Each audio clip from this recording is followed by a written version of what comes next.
Hello students, welcome back to my channel physics by Dev sir. आज हम class 11th के first chapter motion in a straight line में जो सबसे important derivation है वो है equation of motion by calculus method.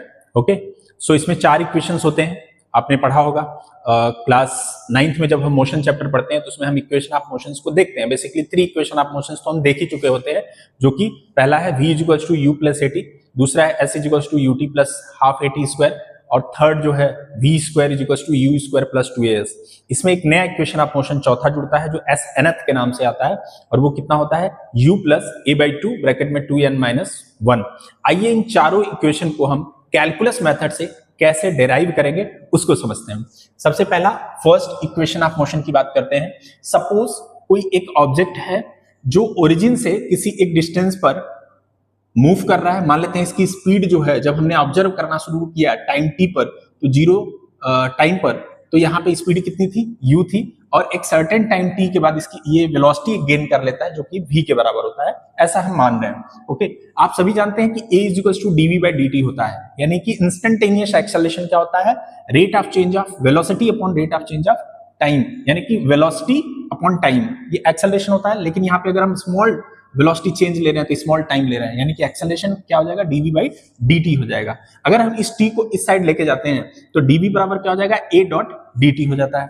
अच्छा, जब टाइम t 0 था उस समय वेलोसिटी कितनी थी, u थी, और यही टाइम कुछ सर्टेन टाइम के बाद जब t हो जाता है तो उस समय वेलोसिटी कितनी हम मान रहे हैं, v मान के चल रहे हैं। अगर हम इस फर्स्ट इक्वेशन को इंटीग्रेट करते हैं, ऑब्वियसली बात है कि दोनों साइड हम इंटीग्रेशन लगाएंगे, और इसको जो वेलोसिटी कंपोनेंट है उसको इंटीग्रेट कहां से कहां तक करेंगे, u से लेकर के v तक। ओके, और जो dt यानी कि टाइम के रिस्पेक्ट में जो हम इंटीग्रेट कर रहे हैं वो टाइम कहां से कहां तक इंटीग्रेट करेंगे, 0 से लेकर के t तक। ओके, जो इसके बाद माय डियर स्टूडेंट आपको पता है कि dv है, इसका इंटीग्रेशन v होगा, अपर लिमिट हमने v मान रखा है, लोअर लिमिट u है।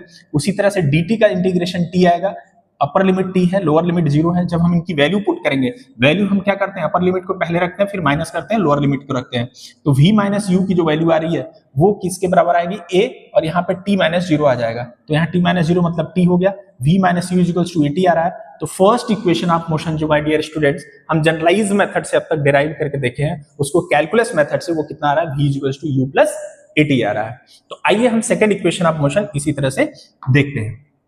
सेकंड इक्वेशन ऑफ मोशन में आप देखेंगे कि v is equals to ds/dt। हम यहां से स्टार्ट कर रहे हैं कि वेलोसिटी जो होता है वो क्या होता है, rate of change of displacement होता है। यानी कि अगर हम इंस्टेंटेनियस वेलोसिटी की बात कर रहे हैं तो फॉर ए सर्टेन टाइम के लिए हम स्मॉल ds लेंगे और स्मॉल dt लेंगे, तो ds बराबर क्या हो जाएगा, v इंटू dt हो जाएगा। अब v की वैल्यू हम पहले इक्वेशन ऑफ मोशन से इसमें पुट करेंगे, और वो कितना आ रहा था, v equals to u plus at आ रहा था, उसको हमने यहाँ पे पुट कर दिया, और फिर ds इक्वल्स टू क्या हो जाएगा मेरा, ये v plus u plus at, और यहाँ पे dt आ रहा है। ठीक है, अच्छा यहाँ पे भी आप ध्यान दे सकते हैं कि जब टाइम t कितना है, 0 है, यानी कि जब हमने ऑब्जर्व करना शुरू किया उस समय टाइम कितना था, 0, और मान लेते हैं कि उस समय डिस्प्लेसमेंट कितना है, 0, यानी कि ऑब्जेक्ट हमारा मान लो ओरिजिन से स्टार्ट होता है। ठीक है, टाइम t 0 पर, कुछ सर्टेन टाइम t के बाद इसका डिस्प्लेसमेंट कितना हो जाता है, s हो जाता है। तो हम इस सेकंड इक्वेशन को जब हम इंटीग्रेट करते हैं तो इसमें ds को इंटीग्रेट करने के लिए ऑब्वियसली बात है लेफ्ट हैंड साइड और राइट हैंड साइड दोनों में इंटीग्रेशन का साइन आएगा। इसमें जो लिमिट सेट होगा वो 0 से लेकर के कहां तक करेंगे, s तक, और इसको कहां से कहां तक इंटीग्रेट करेंगे, 0 से लेकर t तक। क्यों, क्योंकि हम यहाँ पे dt के रिस्पेक्ट में इंटीग्रेट कर रहे हैं। तो अब जैसे ये इक्वेशन है तो इसमें हम क्या करेंगे, दो पार्ट में इसको तोड़ लेते हैं, dt को एक बार u के साथ लेके आते हैं, एक बार at के साथ लेके आते हैं। तो यहाँ आप देख सकते हैं माय डियर स्टूडेंट्स कि जो ds था उसको इंटीग्रेट करने के बाद s आ रहा है, और कहां से कहां तक, 0 से लेकर के s तक, ये हमने इसमें लिमिट सेट कर दिया। अच्छा, जो हमारा u ब्रैकेट में था अब dt के साथ आ गया u dt, और इसको भी हमने 0 से लेकर t तक इंटीग्रेट कर लिया।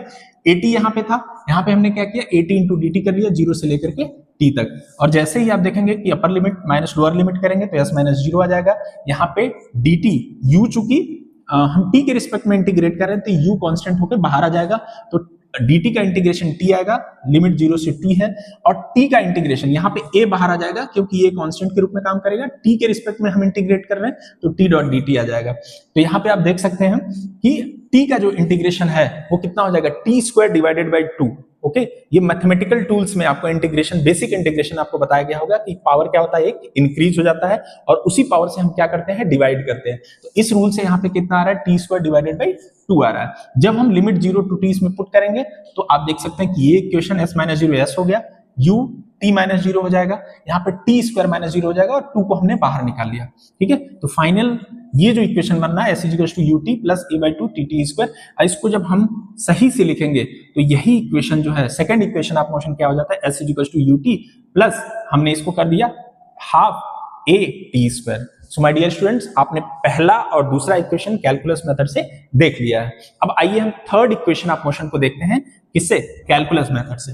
आप यहाँ पे देख सकते हैं कि जो एक्सेलरेशन है, एक्सेलरेशन क्या होता है, rate of change of velocity, यानी हम इंस्टेंटेनियस एक्सेलरेशन की यहाँ पे बात कर रहे हैं। जब हम इंस्टेंटेनियस एक्सेलरेशन की बात करते हैं तो जो चेंज इन वेलोसिटी वो फॉर स्मॉल टाइम के लिए लेते हैं। यहाँ पे हमने डीवी लिया है, मतलब बहुत सर्टेन चेंज लिया है हमने वेलोसिटी में, तो डीटी भी एक स्मॉल चेंज किसमें है, टाइम में है।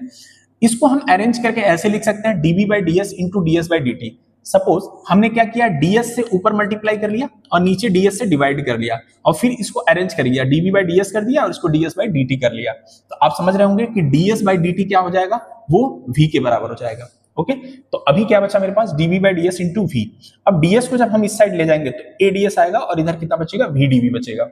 सो आपको पता है कि जब टाइम t 0 था तो उस समय हमने वेलोसिटी u मान रखा था, यानी इनिशियल वेलोसिटी हमने u ले रखा था और डिस्प्लेसमेंट 0 हमने माना है क्योंकि ओरिजिन से ऑब्जेक्ट स्टार्ट हो रहा है।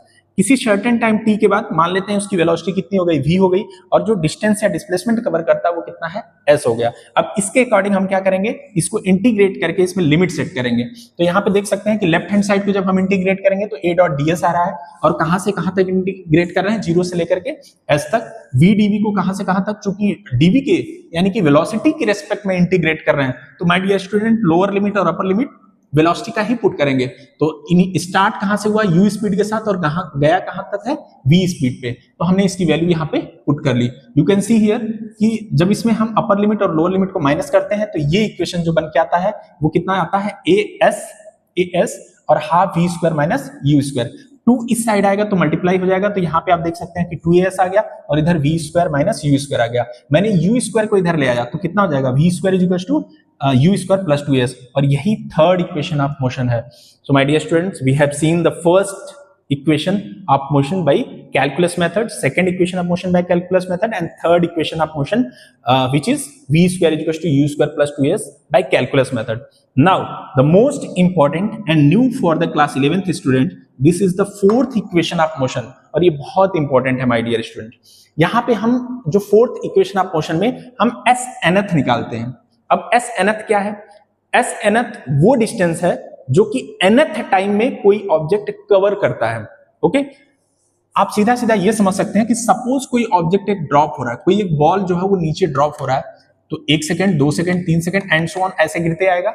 मान लेते हैं कि वो n सेकंड में ये ग्राउंड को टच करता है, ठीक है, तो n-1 सेकंड में, यानी कि 1 सेकंड पहले कितना टाइम कवर किया होगा, n-1 टाइम कवर किया होगा। इस 1 सेकंड पहले से लेकर के फाइनल सेकंड तक जितनी डिस्टेंस कवर करता है उसको हम क्या बोलते हैं, एस nth बोलते हैं। So you can see here, अगर ये डिस्टेंस एस एन है टोटल और 1 सेकंड पहले की डिस्टेंस कितनी होगी, एस n-1 होगी, तो आप कह सकते हैं जो एस nth है आपका, एस nth है वह कितना हो जाएगा, एस n-1, यानी कि टोटल डिस्प्लेसमेंट में से 1 सेकंड पहले का डिस्प्लेसमेंट अगर हम माइनस करते हैं तो nth सेकंड में आने वाला डिस्प्लेसमेंट हमको मिल जाता है। तो ये जो इक्वेशन आप देख रहे हैं, फोर्थ इक्वेशन ऑफ मोशन, वो इसी इक्वेशन ऑफ इसी डिस्प्लेसमेंट को दिखाता है कि एस nth कितना आएगा। तो आइए समझते हैं इसको।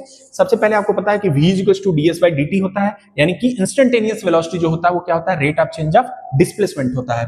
तो ds बराबर क्या हो जाएगा, v dt हो जाएगा।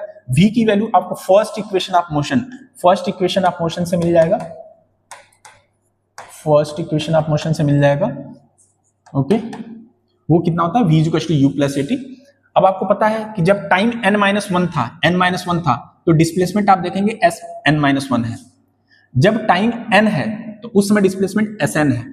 अब हम क्या करेंगे, इस इक्वेशन को इंटीग्रेट करके, डिस्टेंस के रिस्पेक्ट में अगर इंटीग्रेशन हो रहा है तो इसका जो लोअर लिमिट होगा sn-1 से लेकर के sn, और अगर टाइम के रिस्पेक्ट में इंटीग्रेट कर रहे हैं n-1 से लेकर के n तक हम क्या करेंगे, इंटीग्रेट कर देंगे। और ये इसका इंटीग्रेशन आपने अभी पहले इक्वेशन में देखा है। तो माय डियर स्टूडेंट, जब यहाँ पे हम ds को इंटीग्रेट करेंगे तो s आएगा, अपर और लोअर लिमिट हमने रख दिया, और इसको जब dt को अंदर लेके आएंगे तो u dt हो जाएगा। एक बार u dt को इंटीग्रेट करेंगे, एक बार at इंटू dt को इंटीग्रेट करेंगे। आपको पता है कि यहाँ पे u जो है कांस्टेंट है, बाहर आ जाएगा, t को इंटीग्रेट कर लेंगे, यहाँ पे t का जो इंटीग्रेशन है वो t² डिवाइडेड बाय 2 आ जाएगा। जैसा कि मैंने कहा है कि पावर क्या हो जाता है इंटीग्रेशन में, इंक्रीज हो जाता है, और जिस पावर के साथ इंक्रीमेंट होता है उसी से हम डिवाइड करते हैं। तो यहाँ पे आप ये इक्वेशन देख सकते हैं। जब हम इसकी अपर और लोअर लिमिट पुट करते हैं तो यहाँ पे देख सकते हैं Sn minus Sn minus 1, Sn minus Sn minus 1, ये क्या होता है, Snth आ जाता है, ये Snth आ गया। अब इधर देख सकते हैं आप, जब हमने सिंप्लीफाई किया इसको, t में एक बार n की वैल्यू पुट किया, एक बार n-1 की वैल्यू पुट किया और माइनस कर लिया, तो n कैंसिल आउट हो रहा है। तो यहाँ पे आप देख सकते हैं सिर्फ u बचेगा। लेकिन इस वाले पार्ट में आप देखिए कि एक बार चूंकि t² अंदर है, 2 को हमने बाहर कर लिया, तो एक बार n² आएगा, एक बार माइनस n-1 का स्क्वायर आएगा। जब इसको ओपन करेंगे ब्रैकेट, तो आप देख सकते हैं a माइनस बी का होल स्क्वायर का फॉर्मूला लग रहा है, यहाँ पे मैंने इसको एक्सपैंड कर लिया है। और जब इसको और ओपन करेंगे तो आप देख सकते हैं कि n² कैंसिल आउट हो रहा है, यहाँ पे -1 + 2n आ रहा है। जब इसको सिंप्लीफाई करेंगे तो आप देख सकते हैं कि Snth का जो फॉर्मूला आ रहा है वो आ रहा है, my dear student, u + a/2 bracket में 2n-1। So my dear students, we have seen all the 4 equations which we are going to use in 1D motion, or I can say motion in a straight line chapter. So we have derived here by calculus method. So इसी तरह के content को देखने के लिए channel को like and subscribe करें। Thank you very much for watching this video.